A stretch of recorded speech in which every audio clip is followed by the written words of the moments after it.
Students welcome back. I am Rinkesh sir और आज हम एनसीईआरटी टेक्सचुअल एक्सरसाइज चैप्टर 4 यानी कि मूविंग चार्जेस एंड मैग्नेटिज्म का पार्ट 2 लेंगे। अब तक हमने 4.4 कंप्लीट किया था, so let's start with 4.5। 4.5 What is the magnitude of magnetic force per unit length on a wire carrying current of 8 ampere making an angle of 30 degree with direction of the uniform magnetic field 0.15 Tesla. Let me write down first the given quantity. I is equal to 8 ampere, angle theta 30 degree, magnetic field 0.15 Tesla. The formula for this magnetic force F is equal to IDL cross B, right? So magnitude wise ILB as it is cross product sine theta. So but see we are asked force per unit length means F by L. तो F by L वो हो जाएगा I B sin theta की value रख देता हूं मैं 30 degree. ठीक है, now we only need to put the value. So I current है हमारा 8 एम्पियर, मैग्नेटिक फील्ड 0.15 टेस्ला और साइन 30 की वैल्यू 1/2। तो ये हो जाएगा 2 4 जा, so 4 into 0.15 that is equal to 0.6 Newton per meter. The force acting per unit length is 0.6 Newton per meter. ठीक है, तो ये हो गया 4.5। Just note it down.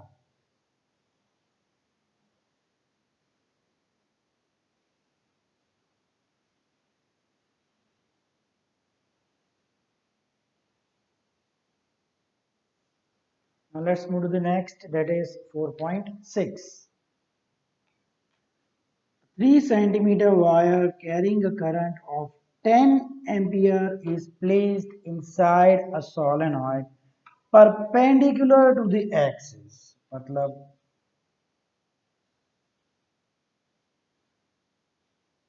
I take this solenoid, okay, these are the number of turns of solenoid, let the current is flowing in the solenoid in this direction. Okay, now axis, then this is the axis of solenoid.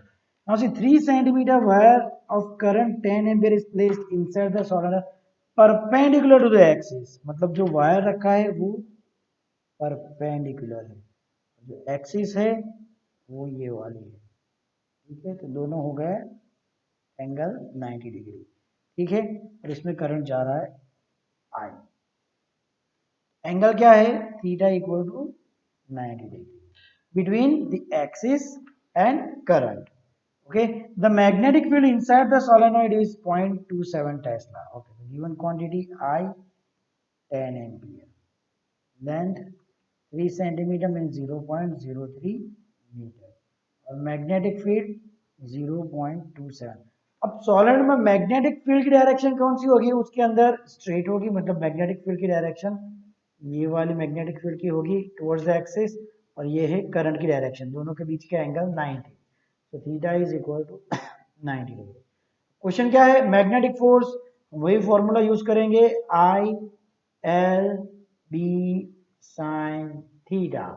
तो current है 10, length है 0.03, magnetic field 0.27, sign 90 degree.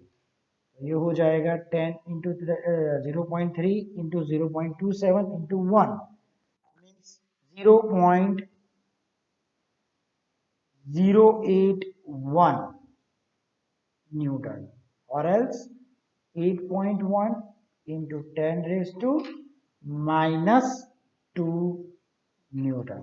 This is the force acting on that wire. Okay, तो ये हो गया हमारा 4.6। Just note it down.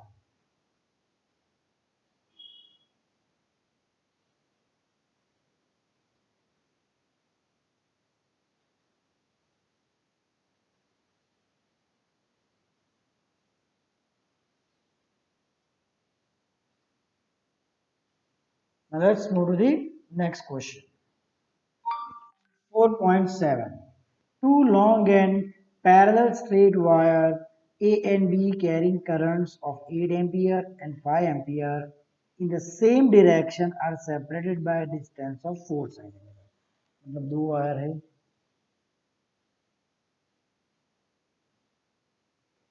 एक में करंट है I1 8 एम्पियर, दूसरे में करंट है I2 5 एम्पियर। ठीक है, अभी दोनों के बीच का डिस्टेंस कितना है 4 सेंटीमीटर, तो ये डिस्टेंस में ले लेता हूँ x is equal to 4 centimetre मतलब 0.04 metre. Okay, estimate the force on a 10 centimetre section of a wire on length है, तो मतलब हम इतनी लेंथ ले लेते हैं L, क्या है 10 सेंटीमीटर मीन 0.1 मीटर। अब इस पे फोर्स कितना लगेगा, ठीक है, तो force acting between two parallel current carrying wire, उसकी फॉर्मूला क्या थी, F equal to mu zero I1 I2 L upon 2 pi x और 2 पाई y यानी कि 2 पाई r, जो डिस्टेंस थी दोनों वायर के बीच में वो। ठीक है, तो हम जस्ट वैल्यू रख देंगे, म्यू जीरो की value 4 pi into 10 raise to minus 7। I1 current wire 1 का 8, वायर 2 का 5, कितनी लेंथ पे फोर्स फाइंड करना है 0.1 metre upon 2 pi into 0.04 1 to 2। ठीक है, तो हम कैलकुलेट कर लेंगे, 2 multiply by 8 multiply by 5 into 0.1 divided by 0.04, ये हो गया हमारा 200। तो ये आता है 200 into 10 raise to minus 7 tesla. Standard format में आएंगे 2 into 10 raise to minus 5, sorry not tesla, newton, क्योंकि ये फोर्स है, न्यूटन। ठीक है, डायरेक्शन कौन सी होगी, अगर दोनों वायर में सेम डायरेक्शन में करंट जाती है तो इट विल अट्रैक्शन, तो मतलब डायरेक्शन टुवर्ड्स वायर 2, उसकी डायरेक्शन हो गई फोर्स की। ठीक है, तो ये हो गया 4.7, just note it down.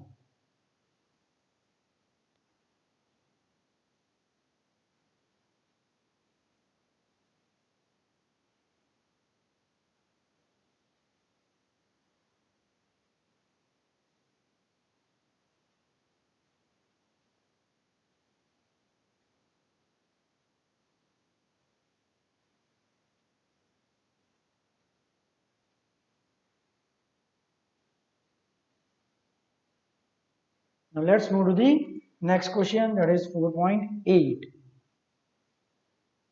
4.8. A closely wound solenoid 80 centimeter long has 5 layers of winding of 400 turns each. Okay, तो लेंथ ऑफ सोलेनॉइड आ गई 80 सेंटीमीटर में 0.8 मीटर। ठीक है, और टोटल नंबर ऑफ टर्न्स देखो क्या है, 5 लेयर्स एंड 400 टर्न्स ईच, तो मतलब एक लेयर में 400 है, तो 5 लेयर में 5 into 400 that is equal to 2000, total number of turns are 2000। The diameter of the solenoid is 1.8 centimetre, उसका मतलब रेडियस हो जाएगा 1.8 मतलब 0.018 मीटर डिवाइडेड बाय 2, ये हो गया उसका रेडियस, मतलब 0.009 metre. If the current carried is 8 ampere, मतलब करंट है I 8 एम्पियर। ठीक है, करंट कितना है 8 ampere, then estimate the magnetic field inside the solenoid।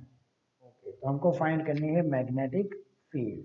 Magnetic field inside the solenoid की फॉर्मूला क्या थी, म्यू जीरो एन आई, वहां पे स्मॉल एन था, स्मॉल एन का मतलब number of turns per unit length तो mu zero total number of turns upon unit length L, I.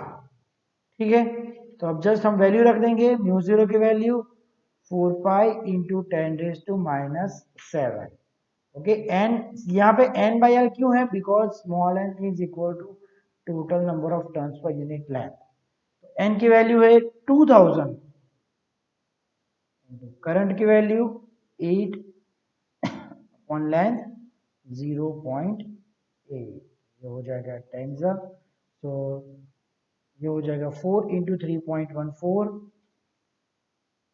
4 into 3.14 into 2000 into 10, तो ये हो गया 251200, 251200 into 10⁻⁷ Tesla.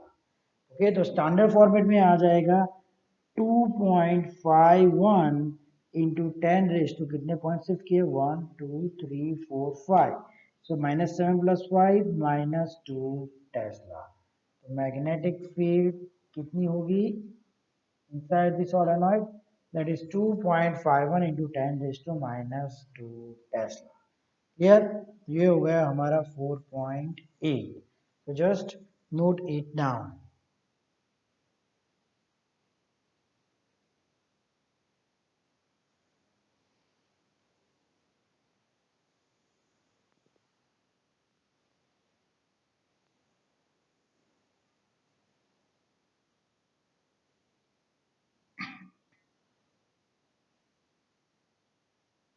Okay, students, so that's it for today.